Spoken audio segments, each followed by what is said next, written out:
Okay, what is the period of this function? So again, how often does it repeat? That's going to be pretty easy, considering we know the clock is just going to keep circling every 1 minute or 60 seconds. So you could say a few different things. We could say 60 seconds, 1 minute, doesn't really matter. Let's say 60, considering the timeline has seconds in it. So what does this represent? This is just going to be how often it repeats itself. What is the midline? Okay, midline, halfway in between.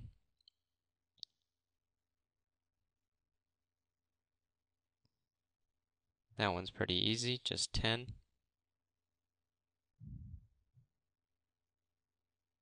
What does this represent?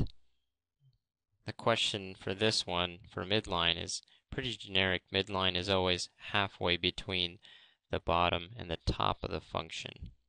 So in this case, the middle of the clock. What is amplitude? That's just going to be the distance from the midline to the top, or the midline to the bottom. Either way, it's going to be the same.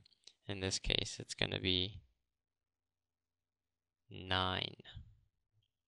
Where did the 9 come from? It's because it's the length of the second hand. So amplitude 9. What is the minimum height? That one's pretty easy. The minimum height is going to be 1.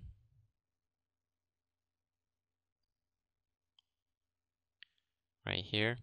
The minimum height can't be 0. The height here would be 0. It doesn't. The second hand's only 9 centimeters long. It doesn't quite, if I swing down here, it doesn't quite reach the bottom.